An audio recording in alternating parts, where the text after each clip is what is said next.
성도들이 들어야 되는데 목사님들만 들어서 계셔서 제가 말씀을 드려야 될지 말해야 될지 잘 모르겠는데 그냥 준비해 왔으니까 그냥 하겠습니다. 아멘. 주기도문은 너희는 이렇게 기도하라 주님께서 주신 기가 막힌 기도입니다. 우리의 생활 속에서 행위가 거룩하게 구별되게 살아가는 것이 복음이다. 이것을 말씀하시는 것이 주기도문이라는 얘기입니다. 부족한 나를 통해서 우리들을 통해서 하나님께서는 거룩함과 깨끗함을 받으시기를 하나님 앞에 이미 계산되어 있고 작정되어 있다라는 얘기입니다. 저 사람은 참 믿는 사람이다. 역시 교회 다니는 사람은 참 다르다. 역시 기도하는 사람은 달라. 이 소리를 듣는 것이 하나님 앞에 이미 계산되어 있고 작정되어 있다는 것입니다. 세상 사람들은 또 주님을 잘 모르는 사람들은 예수님을 보고 우리를 판단하는 것이 아니라 우리를 보고 예수님을 판단하고 우리를 보고 교회를 판단합니다. 그래서 우리를 보고 내 모습, 내 행동, 내 말투, 내 인격을 보고 예수쟁이들이라고 말을 하든가 역시 교회 다니는 사람 달라 이 소리를 듣던가 둘 중에 하나가 결정되어집니다. 제가 집사 시절에 어떠한 가정을 제가 전도를 했어요. 아빠, 엄마, 딸 둘, 4명을 전도했는데 그 엄마라는 분이 저한테 제가 그때 집사 시절이었어요.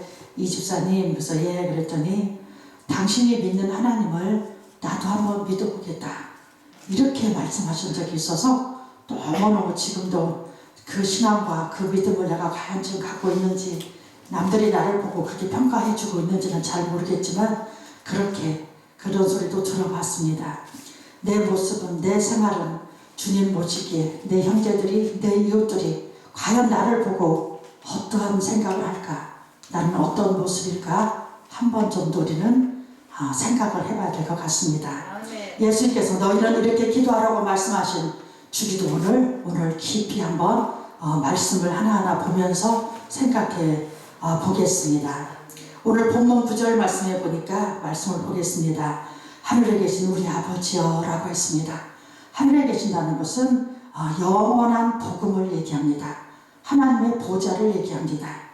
시편 2편 4절 말씀과 시편 115편 3절 말씀에 보니까 우리가 아버지라고 부르는 그분은 절대적이시고 그 권능은 무한하시고 또 지극히 높으신 주제가 되시는 분이라고 그렇게 말씀하셨습니다. 우리 아버지요. 저는 가끔 우리 아버지라고 제가 불러볼 때가 있습니다. 운전할 때도 마찬가지고 어디 걸어갈 때다 길을 걸어갈 때도 제가 운동할 때 또 이렇게 산책 나갈 때도 이렇게 있는데 그럴 때마다 한 번씩 불러봅니다. 우리 아버지라고 한 번씩 불러볼 때마다 때로는 어떤 때는 눈물이 핑 돌 때가 있어요. 정말 너무나 좋은 이름이죠. 우리 아버지. 하늘에 계신 우리 아버지여 이름이 거룩히 여김을 받으시오며 그랬습니다. 여기 이름은 하나님의 인격과 권위입니다. 하나님의 인격과 권위가 실제 내 환경 속에서 내 생활 속에서 내 현실 속에서 내가 깨끗하게 구별되게 살아가는 것이 하나님의 인격과 권위가 나타난다는 얘기입니다. 교회 다니는 사람은 역시 달라 하는 소리를 듣는 것이 하나님의 인격과 권위가 나타납니다. 하나님의 인격과 권위가 내가 어떻게 살아가냐에 따라서 하나님의 인격과 권위가 증거되고 나타난다는 얘기입니다. 받으시오며 그랬습니다. 그렇게 되기로 하나님께서 계산하셨고 작정하셨다는 얘기입니다. 어제도 제가 어느 부흥성회를 갔었었는데 거기서 어느 분이 주기도문을 하는데 묘할 때 고하고 고할 때 묘하시는 여기 일반 성도들이 없으니까 이런 말도 되겠죠? 목사님들이 계셨어요. 그걸 들으면서 묘와 고는 아주 뜻이 다릅니다. 우리 목사님들이 다 알고 계신 얘기를 좀 하고 있으려니까 약간은 낯이 뜨겁고 부끄럽지만 그냥 하겠습니다. 10절에 나라에 임하옵시며 라고 했습니다. 10절에 나라에 임하옵시며 주님께서 말씀하시는 나라는 아무 나라나 말씀하시는 것이 아닙니다. 주님께서 말씀하시는 나라는 종교적인 나라, 믿음의 국가를 얘기합니다. 그리고 나라를 축소하면 우리 교회가 됩니다. 우리 교회를 축소하면 우리 구역이 됩니다. 우리 구역을 축소하면 내 가정이 됩니다. 그것을 더 축소하면 나도 된다는 얘기입니다. 주님의 나라에, 내 교회에, 내 구역에, 내 가정에, 나에게 하나님의 영적 임재와 하나님의 통치가 내 삶에, 내 생활 속에서 임하시오며입니다. 그랬을 때 하나님께서는 영적 육적으로 나를 다스리시며 내 죄를 나를 정복해 주신다는 얘기입니다. 주님은 늘 내 가정에 나에게 임하시기를 지금도 그전에도 앞으로도 원하고 계실 것입니다. 천지를 창조하시고 못할 것이 없으신 전지전능하신 하나님을 저와 여러분들은 더욱더 사모하시기 바랍니다. 살아서 역사하시는 하나님 주님이 내 가정에 나에게 내 자녀들에게 임하셔야 하지 않겠습니까? 내가 아버지라고 부르는 그분을 나를 아버지라고 부르게끔 만들어주고 선택해 주신 그분을 우리가 한 번쯤은 만나봐야 되지 않겠습니까? 10절의 말씀 보니까 나라의 임하옵시며 뜻이 하늘에서 그랬습니다. 뜻이라는 것은 하나님의 목적과 하나님의 계산과 하나님의 기쁨입니다. 하나님의 목적과 하나님의 계산과 하나님의 기쁨이 하늘에서 이룬 것처럼 땅에서도 내 현실 속에서도 내 삶 속에서도 이루어지이다 뜻입니다. 그러기 위해서 요한복음 2장 7절 말씀에 보니까 물을 아구까지 채우라 그랬습니다. 그 말씀대로 순종해서 물을 아구까지 채우니 물이 포도주로 바뀌는 역사가 일어났습니다. 여러분은 무엇으로 아구까지 채우시겠습니까? 마태복음 25장 말씀에 한 달라도 한 자는 땅에 묻어버렸다고 했습니다. 그럼 나는 무엇을 땅에 묻어버렸을까? 기도일까? 사명일까? 사랑일까? 용서일까? 물질일까? 순종일까? 나는 과연 땅에 무엇을 묻어버렸는지 찾아내야 합니다. 그래서 하나님의 목적이, 하나님의 계산이, 하나님의 기쁨이 저와 여러분들의 삶 속에 이루어지기를 주님의 이름으로 축원합니다. 다시 본문 11절 말씀해 보겠습니다.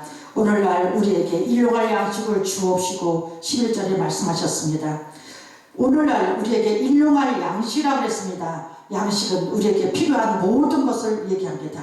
우리 생활에 우리 생활을 위한 것인데 그것이 물질도 되고 그것이 건강도 되고 그것이 시간이 되고 내가 살아가기에 필요한 모든 것들이 양식입니다. 양식을 주옵시고 그랬습니다. 이제 묘가 끝나고 고로 들어갑니다. 11절 말씀을 보면 여기서부터 인간의 요구입니다. 10절까지는 하나님의 목적, 하나님의 계산과 하나님의 계획이 다 포함되어 있고 하나님이 이미 작정되어 있고 계산되어 있지만 11절부터는 저희들의 요구입니다. 인간의 요구입니다. 주옵시고 맡겨주세요. 하나님 나에게 위탁해 주세요.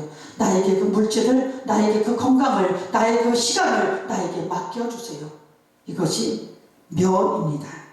하나님의 중심으로 살기 위해서, 하나님 뜻 가운데 관리하기 위해서, 그때 그 환경 그 장소에서 열매 맺기 위해서 하나님 나에게 맡겨주세요입니다.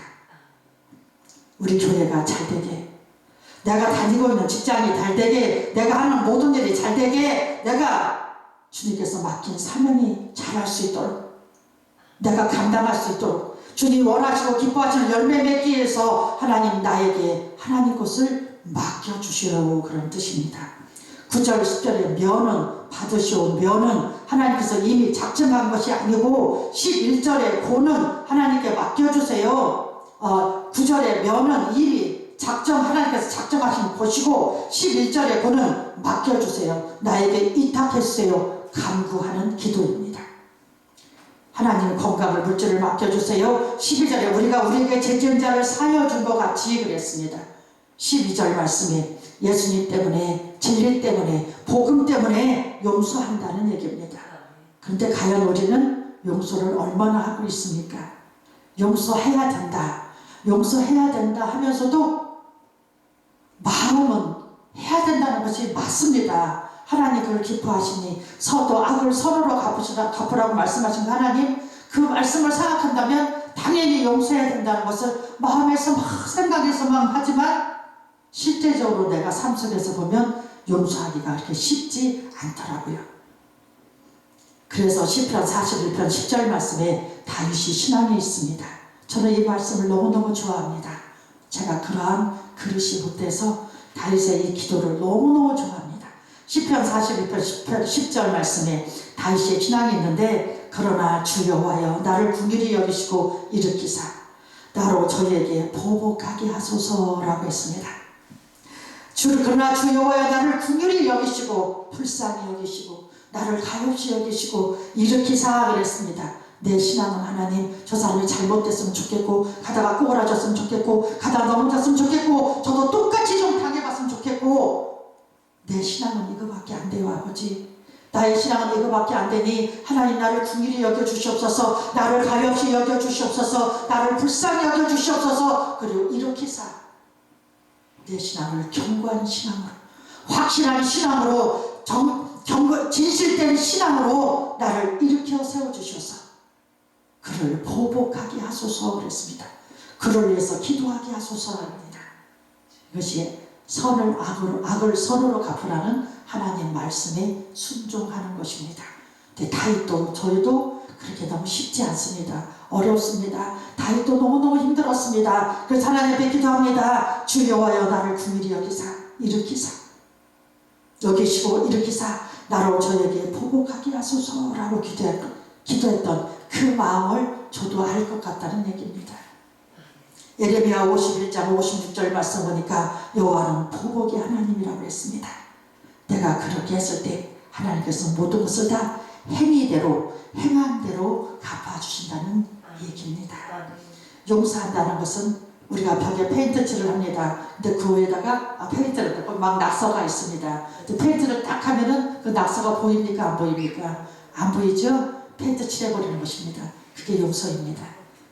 칠판에 우리가 글씨를 쓰는데 지금 뭐 옛날 분필로 쓰면 그대로 조금씩 남더라고요. 근데 요즘에 이렇게 쓰면은 그 지우는 저 까만 그 손펜인가 지우면 그렇게 지워버리는 것입니다. 용서는. 우리가 매듭 있죠? 매듭을 풀어버리는 것처럼 풀어버려야 됩니다.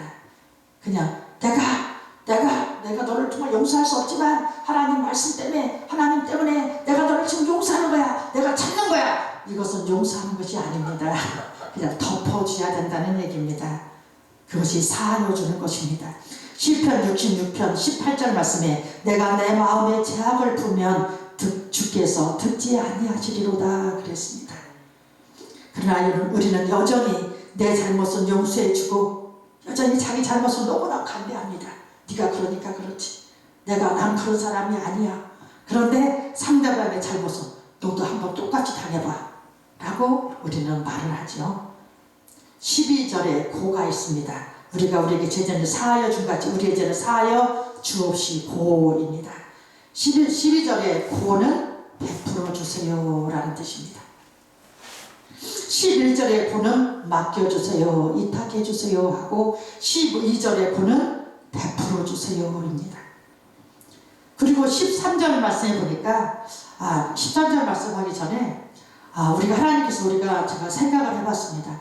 하나님께서 우리에게 용서하라고 주님 말씀하십니다. 항상 용서하시라고.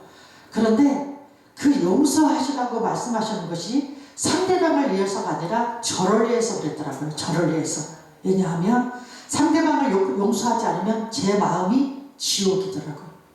제 마음이 지옥 같아서 너무너무 힘들고 너무너무 고통스러워하는 그러한 것을 하나님께서 너무너무 잘하셔서 용서해라. 그게 네가 살 길이야. 주님이 말씀하고 계시다는 얘기입니다. 13절에 우리를 시험에 들게 하지 마옵시고가 있습니다. 우리가 시험 당할 때에 거기에 빠지지 않게 해주세요 라고 하나님 앞에 지금 기도하는 겁니다. 시험은 고통입니다. 슬픔입니다. 시험은 아픔입니다. 내 기도 제목입니다. 내 주에 하나님 내 앞에 이러한 일들이 나를 슬프게 하는 일들이 나를 힘들게 하는 일들이 나를 고통스럽게 하는 일들이 들지 않게 해주세요. 이것이 13절입니다. 세 번째 고는 멀리 옮겨가 주세요 라는 겁니다. 세 번째가 뭐예요? 13절 말씀에 우리를 시험되게 하지 마옵시고 멀리 옮겨가 주세요입니다. 다만 악에서 구하옵소서. 그 시험에서 멀리 떠나 안전한 자리에 서게 해주세요. 다만 악에서 구하옵소서. 그 악이 뭡니까? 불평입니다. 원망입니다. 좌절입니다. 갈등입니다. 내 신앙을 손해보게 하는 것이 악입니다.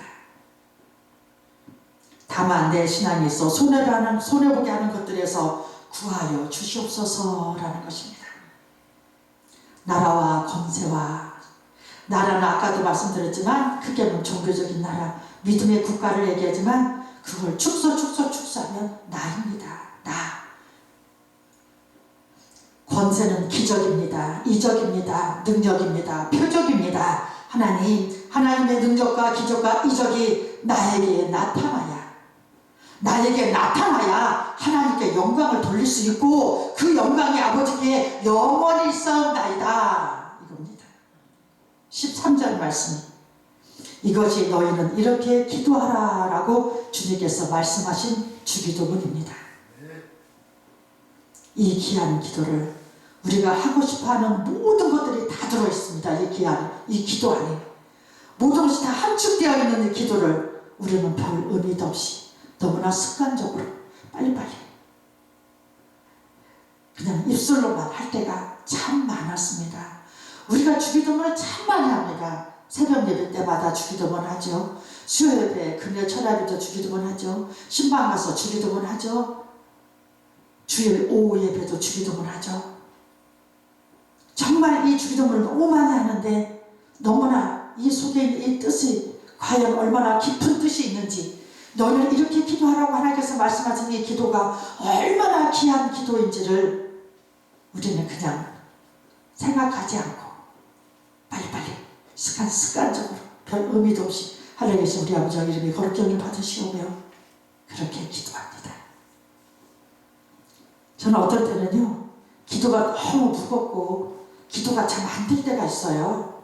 날마다 기도가 충만 잘 되면 얼마나 좋겠습니까?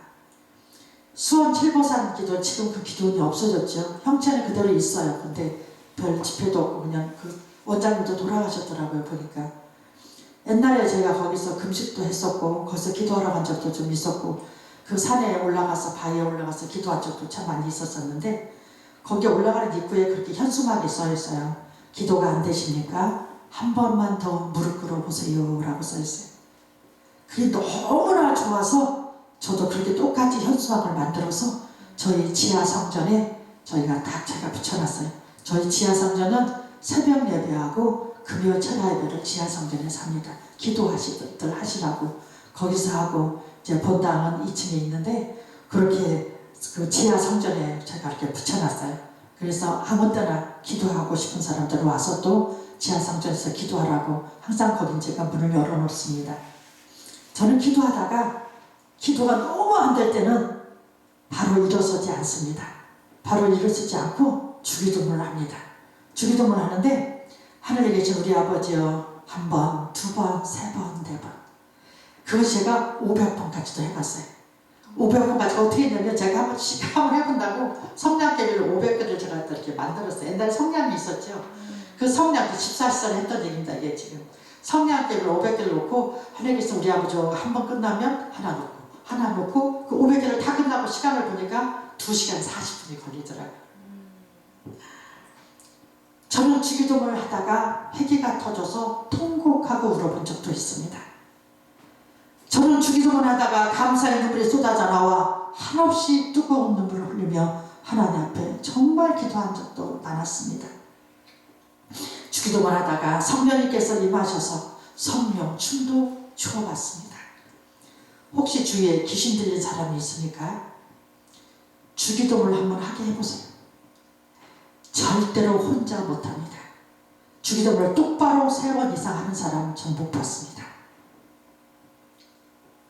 내 가족, 내 이웃, 혹시 내 교회에 우울증 환자가 있습니까? 주기도문을 시켜보세요. 그것도 절대 혼자 못합니다. 처음에 하는 것 같아도 잘 못해요. 뭐가 빠지거나 뭐가 빼먹 가거나 뭐 이렇게 잘못된 뭐 정말 온전히 하는 사람을 몇 번 정도 하는 사람을 한 두세 번, 다섯 번까지는 제가 3번 이상은 5번 이상은 제가 못 본 것 같아요. 그때 그 한 자매한테는 한 3번 하니까 못하고 한 사람이 또 한 번 시키니까 5번 이상을 못하고 자꾸 다르게 하더라고요. 주기도문을 계속하게 한번 해보십시오. 하루, 이틀, 3일, 4일, 5일 계속 하다 보면 그 사람의 놀랍게 변하는 모습을 보게 될 것입니다. 주기도문이 그렇게도 귀한 기도입니다. 그렇게도 하나님께서 너희는 이렇게 기도하라고 말씀하신 이 주기도문이 얼마나 귀하고 얼마나 능력 있는 기도라는 것을 우리 성도들에게 가르쳐야 합니다. 그래서 저는 저희 교회 성도들에게 1년에 2번씩은 꼭 주기도문 설교를 합니다. 잊어버릴까봐.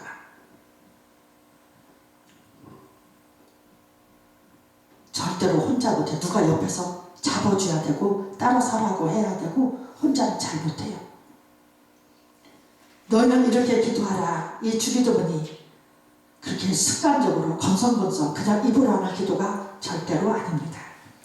여러분 이제 2022년도가 되었습니다. 송구영신 예배를 드린 지가 얼마 안 된 것 같은데 벌써 2월달입니다. 2월도 중순경이 들어가죠. 2021년도에는 코로나로 인해서 얼마나 우리가 고생했습니까? 얼마나 참 마음고생도 했고 참 여러 가지로 정말 고생 많이 했습니다. 현재도 마찬가지겠지만요. 이제 하나님께서 새로 허락하신 2022년도 여러분 저는 그렇습니다. 2022년도에는 하나님 앞에 더욱더 큰 축복을 받고 살고 싶습니다. 저는 성도들한테 그럽니다. 여러분 잘 살아야 됩니다. 영적, 육적 다 잘 살아야 됩니다. 다 잘 돼야 됩니다. 왜? 영적인 것은 내 영혼이 잘된 것 같이 범사가 잘못도 걸렸으니까 당연히 잘되고 장애인 중요하지만 육적인 것도 잘 살아야 됩니다. 그래야 사람들이 교회 다니니까 교회 다녀서 저렇게 하나님께서 축복해 주셨다. 저 사람이 교회 다니고라 저렇게 잘 됐어. 사람들은 일단 보는 눈으로 말을 합니다. 그런데 우리가 지질이 힘들고 지질이 정말 성도들이 너무 힘들면 어떻게 돼요? 네가 믿는 하나님 뭐 하신다니? 저 이렇게 묻는 사람도 봤습니다. 제가 한번 그 알코올 중독에 지금 현재 전도사님이 그 남편이 알코올 중독이었습니다. 그래서 그분을 전도하고 그분을 하고 있다가 그분 돌아가시고 이제 그 부인이 교회 나오셔서 우리 교회에서 지금 전도사 사역한 지가 지금 거의 9년째, 올해가 9년째 되는 것 같습니다. 그런데 그 남편이 죽었어요. 알코올 중독으로 죽었어요. 그런데 하나님께서 그때 동네 사람들이 뭐라 그러냐면 목사님 기도해봐야 소용없죠? 그 알코올 중독 죽었잖아요. 안 됐잖아요. 목사님이 기도 얼마나 했겠어. 근데 안 됐잖아요. 이 말을 듣는 순간 가슴이 철렁 내려앉았어요. 너무너무 화가 났어요. 너무너무 슬펐어요. 그래서 하나님 앞에 가서 기도합니다. 하나님 하나님 종 받죠? 근데 저 오늘 이런 소리 들었어요. 저 이런 소리 들었어요, 아버지. 저 이런 소리 안 듣게 해주세요. 저는 믿음으로 기도하고 역사는 하나님이 하셔야 되는데 난 믿음으로 그 사람한테 기도했어요. 근데 하나님 왜 안 들어주세요? 하고 제가 울었어요. 얼마나 그 사람이 안 믿는 그 사람이 그렇게 말하는데 하나님 망신, 내 망신 너무너무 저는 분노가 나고 너무너무 슬펐습니다. 라고 제가 하나님 앞에 울었어요. 그리고 이제 끝났죠. 이미 죽었는데. 그리고 나서 저희 집에 우리 교회에 중풍 환자가 왔어요. 그래서 이 손이 여기서 안 올라가요. 여기서 더 이상 안 올라가더라고요. 손을 항상 이렇게 떨더라고요. 이렇게. 그리고 그분이 대화가 안 돼요. 이 말이. 풍이 이렇게 오셔서 맞아가지고 대화가 안 돼요. 그래서 하나님 앞에 기도했어요. 하나님, 모든 성도들이 다 보고 있습니다. 저 사람을 계속 기도하면서 저 사람이 치료받는 역사가 일어나게 해주세요. 하고 기도하기 시작했어요. 그분요, 손 지금 다 올리고 그 사람이 현장 다니시는 분이세요. 현장 일하러 다니세요. 일하러 다니시고 말도 잘하세요. 그것을 계속 주일마다 제가 기도 받고 가라고 시키고 새벽 예배 올 때마다 꼭 나오라고 시켰죠. 기도 받아야 네가 살 수 있다. 본인이 힘들고 본인이 급하니까 정말 나오더라고요. 처음에 저 교회 나온 지 얼마 안 됐는데도 불구하고. 그래서 계속 기도하고 계속 하나님께 그랬어요. 저번에 그 알코올 중독자 됐을 때 하나님 저 너무너무 창피했고 너무너무 슬펐어요. 그런 소리 안 듣게 해주세요. 이 사람을 통해서 하나님 영광 나타내게 해주세요 라고 막 기도하면서 했어요. 근데 그 사람이 정말 나았어요. 근데 너무나도 참 기가 막힌 것은 알코올 중독자가 여자분이 오셨어요. 이제는 또 여자분이 오셨어요. 그래서 하나님 어찌하면 좋습니까? 한번 그때 그렇게 돌아가시고 나니까 제가 무서웠어요. 그래서 하나님 다시 기도를 합니다. 하나님, 내가 오늘부터 저녁부터 밤 10시에 그 집에 가서 그렇게 안 해도 하나님 다 듣고 계시지만 나의 믿음과 정성을 봐달라고 그 집 아파트를 찾아갔어요. 찾아가서 문 앞에 가서 그 문에도 손을 딱 얹고 여기에 이 성도를 술 먹게 하는 더럽고 악한 영아, 악한 틈타지 못하게 주님 막아주시옵소서. 그리고 거기다가 십자가를 제가 이렇게 그었어요. 십자가를 이렇게 긋고, 안 해도 주님은 잘 아시겠지만 제 믿음과 정성을 보시라고 밤마다 가서, 그리고 술 먹게 하는 더러운 어떤 영아 나사렛 예수 이름으로 물러갈 찌어라 하고서는 기도하고, 주님 앞에 하나님 이 집을 지켜주세요, 술 안 먹게 해주세요 하고 밤마다 가서 하고 다녔어요. 그런데 어느 날부터 술을 안 먹기 시작을 하더라고요. 아멘. 그래서 하나님 됐다 하고 있었는데 또 어느 날부터 다시 술을 먹기 시작하더라고요. 됐다 하고서 나선 사람이 제가 마음이 놓았다는 얘기죠. 근데 끝나지 않은 것을 나는 끝난 줄 알고 놓았어요. 그때 다시 술 먹기 시작을 하는 거예요. 그러니까 우리 교회 권사님 한 분이, 목사님 다시 술 먹잖아요 또 이러잖아요. 권사님이신데, 우리 교회 권사님이신데. 그래서 제가 그랬어요. 제가 요즘 기도가 조금 약했나 봅니다. 제가 이렇게 말했어요. 하나님이 하시는 일을 내가 그냥 게으름을 좀 피워서 기도를 조금 제가 약했나 봅니다. 제가 회개하고 다시 기도해야 되겠죠. 제가 그러고서는 더 이상 말하지 않았어요. 그리고 계속 기도하고 시작했어요. 그런데요, 먹다가 안 먹다가 계속 그러시는 거예요. 계속. 그래서 하나님, 제가 회개했어요. 하나님, 끝까지 주님 앞에 서서 제가 이루어질 때까지 기도를 해야 되는데 멈췄던 제가 잘못했습니다 하고 저는 계속 기도를 했어요. 그런데요, 그분이 얼마나 기도를 잘하시는지 몰라요. 술을 안 먹으면 너무너무 기도를, 웬만한 사람 따라가지 못할 정도로 기도를 잘하세요. 그래서 제가, 당신은, 성도님은 술만 안 먹으면 버릴 것이 없겠다, 제가 이렇게 표현을 하면서 칭찬도 좀 해주면서 하는데, 그래도 옛날에 비해서는 많이 안 먹는데 끊지 못했어요. 그래서 이번에 엊그저께 또 신방을 갔더니, 목사님 저 27일간 지금 술을 안 먹었어요. 그래서 앞으로 계속 그래야니까는 제가 기도가 또 약해지면 또 먹을 것 같아서 요즘은 아주 그냥 그 사람 때문에라도 밤에 꼭 앉아서 기도를 하게 되고, 밤에 10시에 가는 걸 왜 중단했냐면 그 옆에 사람들이 보고 이상하게 생각을 하더라고요. 밤에 여자가 와가지고 손을 막 이러고 서 있으니까 이상해서 또 하나님 덕이 안 된다 싶어서 제가 안 갔더니 또 이렇게 덕이가 되더라고요. 여러분, 저는 2022년도에 우리 성도들한테도 말했지만 저도 지금 이제까지보다 더 큰 축복을 받아서 하나님 일을 더 많이 하고 싶습니다. 더 많이 하고 싶어요. 진정 살아계신 하나님께서 함께 하셔서 그가 가는 길이 형통하였더라의 축복을 저는 받고 싶습니다. 그래서 새로, 여러분도 아마 다 그렇죠. 다 정말 하나님께 큰 축복받아서 더 많은 일을 하고 싶은 생각이 어느 목사님이나 다 똑같을 거예요. 우리가 잘 먹고 잘 살라고 하는 건 아니잖아요. 그래서 새로 한번 다시 한번 새로 결단합시다. 나의 모든 것을 다 하나님이 하시도록, 하나님이 일어서시도록, 하나님이 일하시게끔 한번 하나님 앞에 우리가 바로 쓰기를 간곡히 우리가 하나님 앞에 기도하면서 힘써 봅시다. 너희는 이렇게 기도하라. 우리가 가야 할 길을, 우리가 해야 할 일을 주님께서는 늘 가르쳐 주셨습니다. 그 하나님 앞에 저와 여러분 모두 하나님의 뜻을, 하나님의 기쁨을, 하나님의 목적을, 하나님의 계산을 바로 깨달아서 진정 하나님을 기쁘시게 하는, 그래서 하나님께 인정받는 저와 여러분들이 다 되어서 정말 스바냐 3장 17절 말씀에 그가 너로 인하여 기쁨을 이기지 못하시며 예 주인공들이 다 되시기를 주님의 이름으로 축원합니다. 아멘. 기도하겠습니다.